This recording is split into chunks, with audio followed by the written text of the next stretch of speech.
Hey everyone, Ronnie at Slater. I put together a 20-minute tutorial video on how to select an anchor type, where to put that anchor to avoid falling off the edge of the roof. I help a lot of architects choose where to put those anchors on different types of buildings, and this, if you stick through to the end of this video, you'll understand the whys, and once you understand the whys, you can apply that anytime that you need to. So hope you enjoy the video. Click like if you like it. Send me a question or a comment, and please share the video with somebody that you think it can help them put the anchor points in the right places on the roofs. Because if the anchor points are there, then we'll use them. We'll use them, and we'll all stay safer and go home. Anchor in, live long, and hope you enjoy the video. Thanks.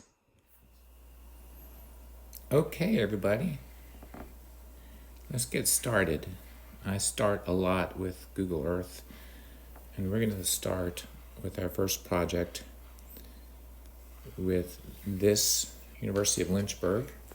I walk around this campus quite often, and we're going to zoom in on a building I noticed. If you're like me and as you're walking around, I spend a lot of time looking at roofs. And this building next to the track is fairly new, and you're going to see that we've got some anchors on there. So what I'm going to do is I'm going to screenshot this out of Google Earth, and I'm going to import that into a GoodNotes app that I've got. Image, recent. You can see I have one there already. And I'm just going to move this on up and get started with it. Okay. So I'm going to mark in red anchor locations that I see. I see one here, here, here, here, here, there, there, there, there, there, there, there, there, there, there, there. And the first view we're going to do is we're going to look at this building. I took a couple photos. We're going to look at this building from this AA position. We're also going to look at this building from BB. And we'll also look at this building from CC position. Okay, so let's look at AA first. You can see we've got a post anchor right here. And I'm going to go back one so you can look at it. And that would be that post anchor right there that I just erased. Let's just circle it. That one right there. So we're looking at this side of the building, AA. Let's go back and dive into that. You can see that it's 1, 2, 3, 4 stories tall, and we've got a downspout here, and we've got a downspout around the corner. As you're designing these things, keep in mind what I see in the real world is that downspouts get clogged, and what's going to happen is you've got this long straight run, and you're going to see it's no taper on this gutter whatsoever. So all the water that hits here has to decide to go this way or this way. And what happens, of course, is all the debris that blows into that gutter makes it all the way over to the corner and says, no, I don't want to go around the corner. No, I don't want to go around this corner. And starts piling up. And then what you're going to get is you're going to get water coming right here because that corner is piled up. And then the next thing that happens is this gets backed up and they don't have enough gutter hangers in here, and what will happen is this gutter will start to sag and fall off, and then more water will come over here. And that's just, unfortunately, because people don't put enough attention into gutters. But, so if you're in the maintenance business at all, that's what you're going to see. So the first time this clogs up, somebody's going to get up on this roof and they're going to go back to bed, go thin, and they're going to hook into this. And they're going to need to travel all the way over here to that gutter to clean this out, or they'll have to travel all the way over here to that spot. So we're going to look and see what's going to happen as they try and do that. So that was position AA. This is position CC, you might remember from the original, and you're going to see here's the post anchor again, and I think it's great they thought about putting anchors in. I just love that. This is the wrong anchor for the job. We'll get into that later. But they put a post anchor there, and what you're going to see here is that when this starts getting clogged up,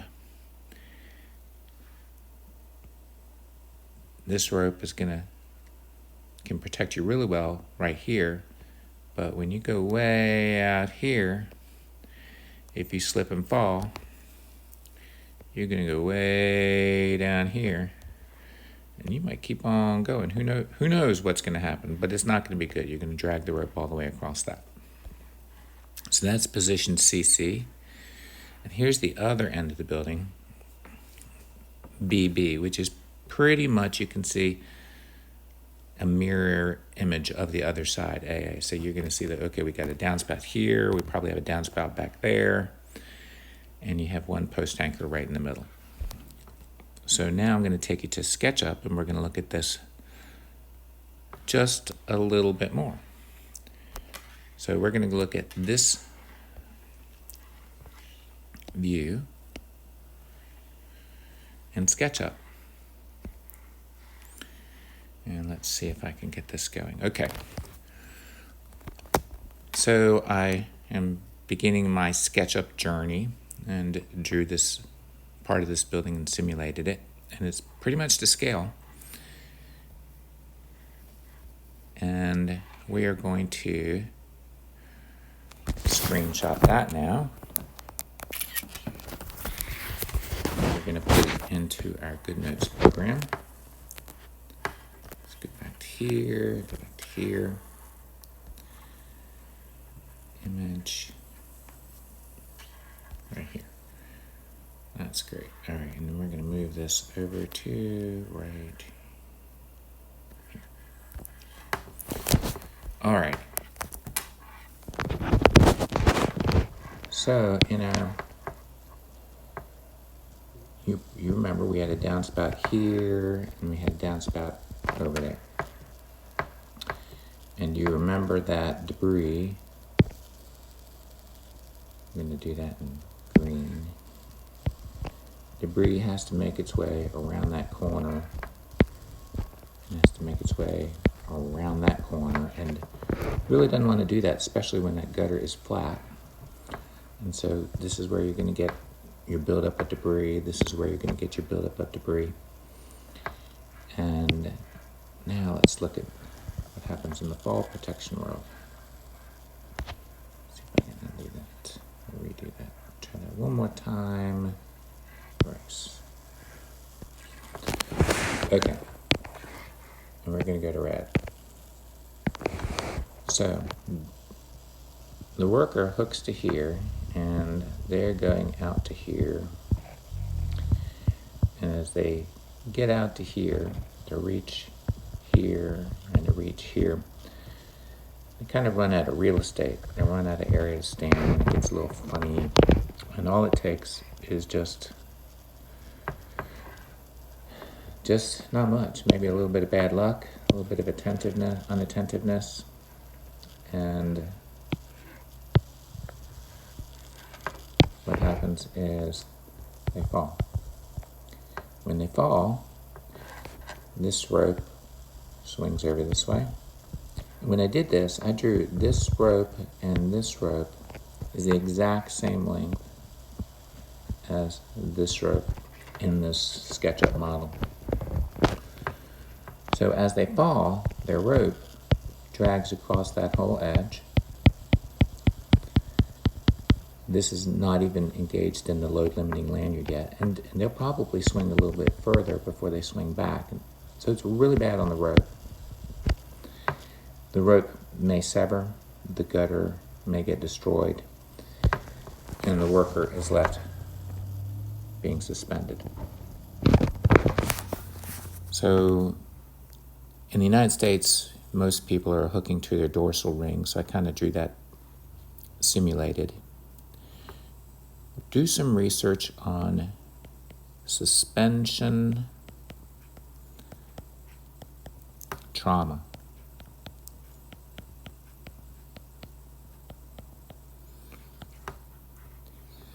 So basically, this person's got 3 minutes. 3 minutes of hanging time, and then it becomes life-altering. So if somebody's suspended, if they're not rescued very quickly, they have a decent chance of dying. So let's try and avoid all that.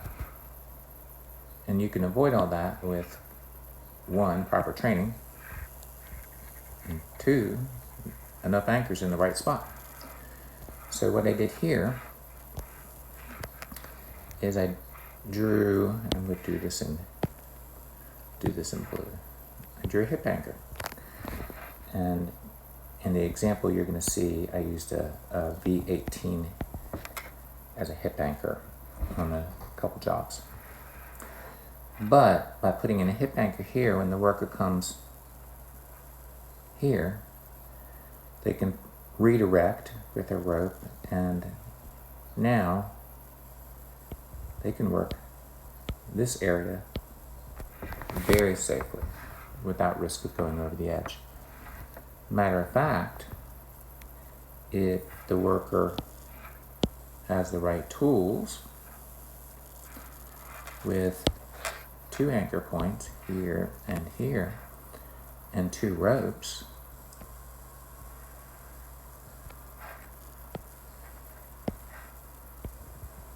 they can triangulate. And they can work any spot along here with 0 risk of going off the roof. So what I'm hoping folks will consider is the hip anchor. If you don't have hip anchor and you have a hip roof and you have other anchors, it's sort of like going on a long road trip and wearing your seatbelt until you get to 50 miles away from home. It just doesn't make any sense. So now let's look at real life hip anchors. Here's a job that we were doing, and I installed a hip anchor. And you can see it coming through the ridge right there. And it allowed me to use that while I was putting the roof on. You don't see much of it. That's actually one of our V5 anchors used for hip anchor. And this photo I took, well, somebody took it of me, I think it was probably a year later. As I was cleaning out the gutters, I did everything from the top, and you can see, I'm going to do this in yellow, you can see the hip anchor right there. So that helps me have a short leash right here so that I don't fall off the roof. And if I didn't have that, I'd be hooked in way up here, and I could have a swing hazard and go off the roof right there. Let's see what else we have. The back side of that roof, you can see here's another hip anchor up here. And you can see it's kind of steep. It didn't look as steep from the other picture, but here it's pretty steep and it's 4 stories tall right here. Another job, this is a synthetic slate job. It was existing. Put a hip anchor in here, allowed me to work safely. And the underside, this is actually the underside of this same spot. This is our V18 hip anchor. It's 17/4 stainless steel. It'll take a 5,000-pound load in any direction. And here's the underside of it, and this is our Bermuda style bracket.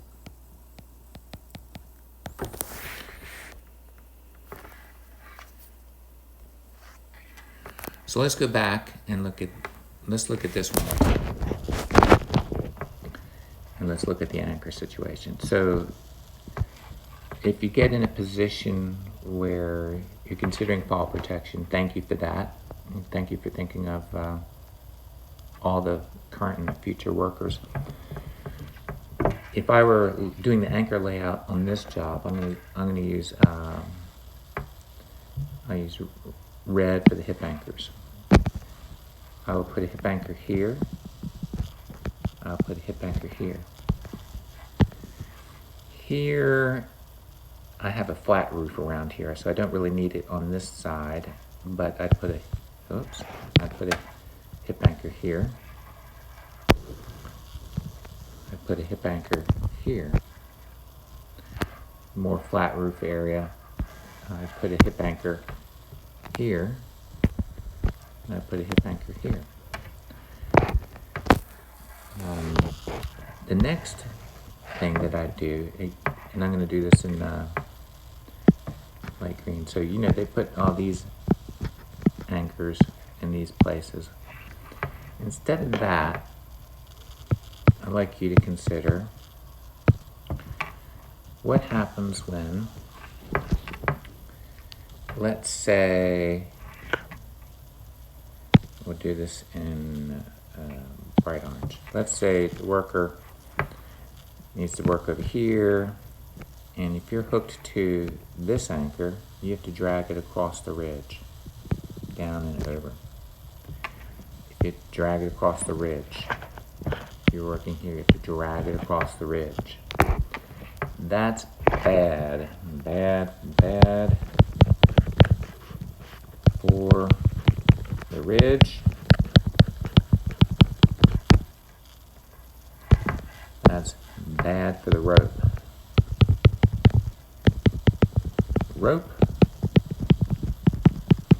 And is bad for the worker. And the reason that is bad for these things, let's talk about that. Bad for the ridge. Well, basically what happens is as the rope moves back and forth, it can damage the ridge, and you might have a ridge vent there.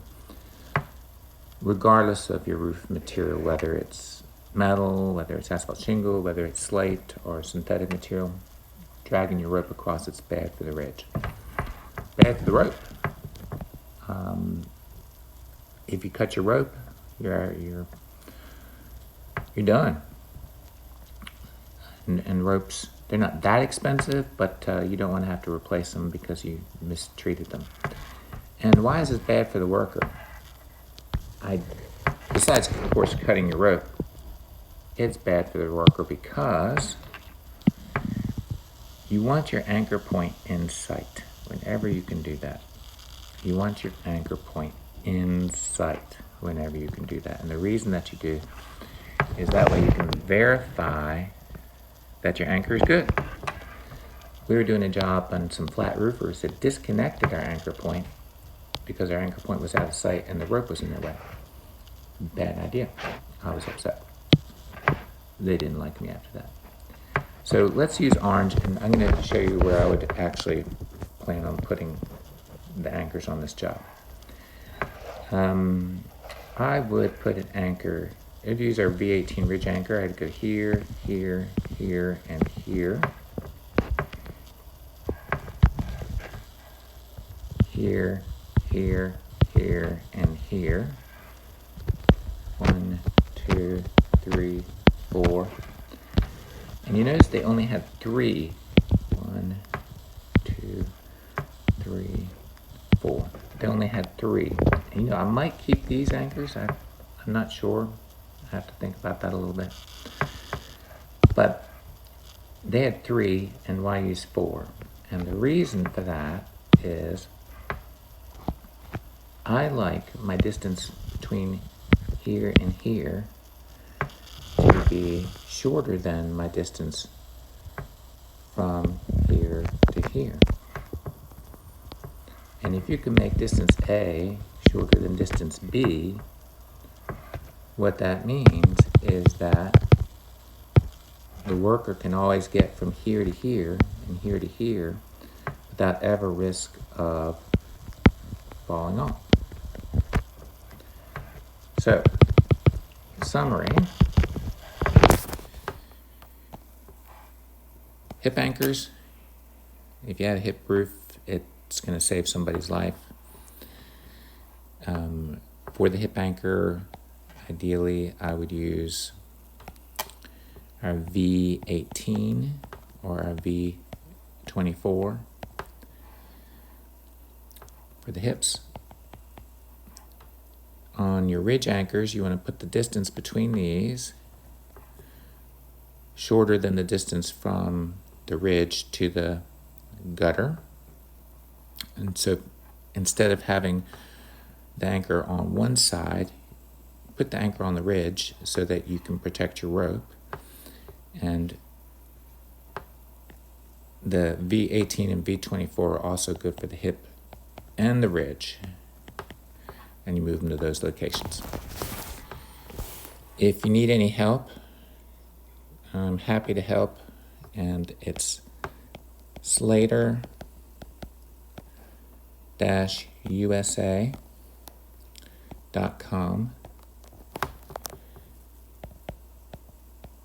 Ronnie. Thank y'all very much for watching. I hope you learned something, and don't hesitate to reach out through SLATOR-USA if you need help selecting your anchor locations. Thanks again. Y'all take care.